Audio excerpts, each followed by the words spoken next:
Hello అండి, అందరికీ నమస్కారం. నేను బాగున్నా, మీరు బాగున్నారా? ఈరోజు మనం క్యారెట్ పాయసం ఎలా తయారు చేసుకోవాలో చూద్దాం. దానికి కావలసిన పదార్థములు: 1 లీటర్ పాల ప్యాకెట్ అండ్ సగ్గుబియ్యం, క్యారెట్, నెయ్యి, సేమియా, బెల్లం అండ్ డ్రై ఫ్రూట్స్ అండి, అండ్ యాలకుల పౌడర్, యాలకులు కూడానండి. నేను ఇక్కడ షుగర్ వాడడం లేదు, బెల్లం పొడి వాడుతున్నాను. ముందుగా మనం సగ్గుబియ్యాన్ని ఒక 1 అవర్ ముందు నానపెట్టాలండి. ఇలా నానపెట్టడం వల్ల ఎక్కువ మనం ఉడికించిన అవసరం లేదు, గమ్మున ఉడికిపోతాయి. తర్వాత ఒక ప్యాన్ పెట్టుకుని అందులో ఒక 2 స్పూన్స్ నెయ్యి వేసుకోవాలండి. ఇక్కడ నేను నెయ్యి వాడుతున్నానండి. నెయ్యి తినకపోతే మనం నూనె కూడా వాడుకోవచ్చు. సో నెయ్యి తింటే నెయ్యి చాలా టేస్ట్గా ఉంటుంది. సో నెయ్యి కాగిన తర్వాత మనం ముందుగా కట్ చేసుకున్న డ్రై ఫ్రూట్స్ని వేసుకొని దోరగా అండ్ మీడియం ఫ్లేమ్లో దోరగా వేయించుకోవాలండి. ఇలా వేయించుకున్న తర్వాత దాన్ని నెమ్మదిగా వేయించుకోవాలి, హైలో పెట్టద్దండి, మళ్ళీ మాడిపోతాయి. ఇలా దోరగా మనం వేయించుకుని డ్రై ఫ్రూట్స్ పక్కన పెట్టుకోవాలండి. ఇక్కడ నేను డ్రై ఫ్రూట్స్ నా దగ్గర ఉన్నవి బాదం, జీడిపప్పు వాడుకుంటున్నా. ఇంకేమైనా ఉన్నా మీరు వాడుకోవచ్చు. ఇదిగోండి, క్యారెట్ని ఇలాగా తురుముకోవాలండి. ఇలా తురుముకున్న క్యారెట్ని మనం నెయ్యి వేసుకున్న ప్యాన్లో వేసుకుని వేయించుకోవాలి. అది ఎలా వేయించుకోవాలి అంటే పచ్చి వాసన పోయేంత వరకు వేయించుకుంటే సరిపోతుందండి. బాగా డీప్ ఫ్రై అయితే అక్కర్లేదు, నెయ్యిలో పచ్చి వాసన పోయేంత వరకు అలా క్యారెట్ని వేసుకుని అటు ఇటు తిప్పుతూ ఒక 5 మినిట్స్ ఆర్ 4 మినిట్స్ ఉంచుకుంటే అందులో ఉన్న తేమంతా పోయి పచ్చివాసన అంతా పోతుందండి. ఇలా పోయిన తర్వాత ఆ క్యారెట్ని తీసుకుని మనం పక్కన పెట్టేసుకోవాలి. ఇక్కడ నేనైతే ఒక 3 క్యారెట్స్ అయితే తీసుకున్నానండి పాయసానికి. మీరు ఎంత క్వాంటిటీ కావాలో అంత క్వాంటిటీ వేసుకోవచ్చు. అలాగే అదే ప్యాన్లో సేమియాని కూడా వేయించుకుందామండి.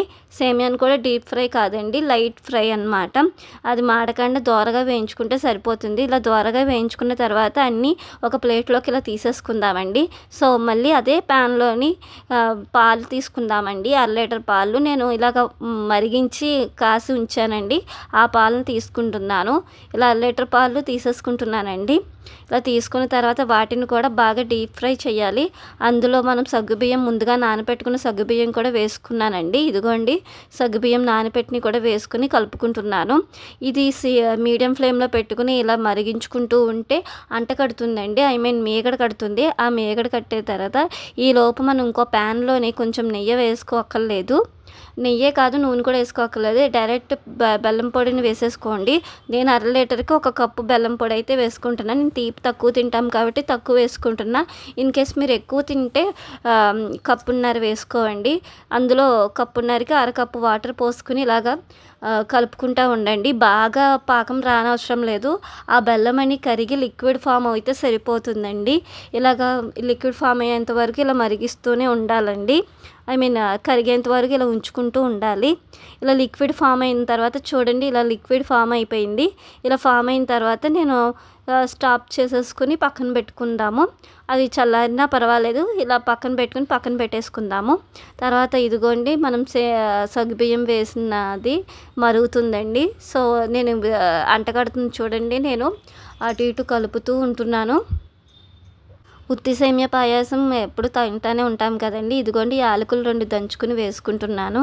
అది యాలకులు మరుగుతూ ఉంటే ఆ వాసన, స్మెల్ బాగుంటుంది, టేస్ట్ కూడా బాగుంటుంది. ఇలా అంటకట్టేంత వరకు మనం కలుపుకుంటూ ఉండాలి. చూడండి, ఇలా కలుపుకుంటూ ఉన్న తర్వాత మనం వేయించుకున్న మిశ్రమాలు ఉన్నాయి కదండి, క్యారెట్, సేమియా, అవి కూడా అందులో వేసేసుకోవాలండి.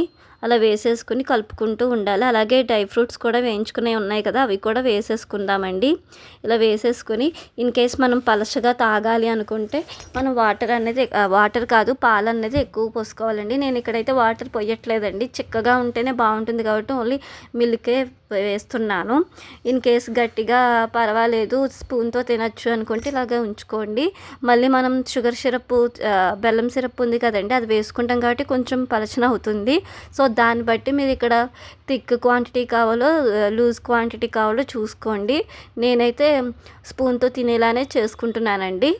ఇన్ కేస్ మీకు పలచగా తాగాలి అనుకుంటే పాలన్నయ్య ఎక్కువ పోసుకుంటే సరిపోతుందండి. సో ఇలాగా అది మరిగి సేమియా అన్నీ ఉడికి క్యారెట్ కూడా ఉడికేంత వరకు అలా ఉంచుకొని మనం ముందుగా రెడీ చేసుకున్న బెల్లం సిరప్ని కూడా అందులో వేసేసుకుంటామండి. ఇలా వేసేసుకుని కలుపుకుందాము. నాకైతే బెల్లం అయితే సరిపోయిందండి. ఇన్ కేస్ సరిపోకపోతే ఇంకో స్పూన్ విడిగా బెల్లం పొడి అయినా వేసుకోవచ్చు, షుగర్ అయినా వేసుకోవచ్చండి. ఇలా దగ్గరికి ఉడికేంత వరకు అలా కలుపుకుంటూ ఒక్కసారి మరిగేంత వరకు అలా ఉంచుకుందామండి. అలా కలుపుకుంటూ ఉందాము. ఆ సైడ్స్ని అంటుకున్న మేగడని కూడా తీసుకుని అందులో కలిపేసుకుంటూ ఉంటే బాగుంటుందండి. సో టేస్టీ క్యారెట్ పాయసం రెడీ అయిపోయిందండి. పిల్లలకి ఇలా క్యారెట్ పాయసం చేసి పెడితే తింటారండి. చాలా టేస్ట్ ఉంటుంది.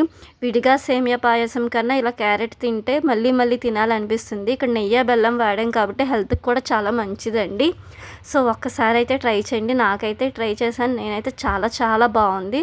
మీరు కూడా ఒకసారి ట్రై చేసి ఎలా ఉందో కామెంట్ చేయండి. ఇప్పుడు వరకు నా ఛానల్ ఇంకా సబ్స్క్రైబ్ చేయకపోతే please subscribe and please support మీ అండి. మీ సపోర్ట్ ఎప్పుడు ఇలాగే ఉండాలని కోరుకుంటున్నాను. Thank you so much. Bye అండి.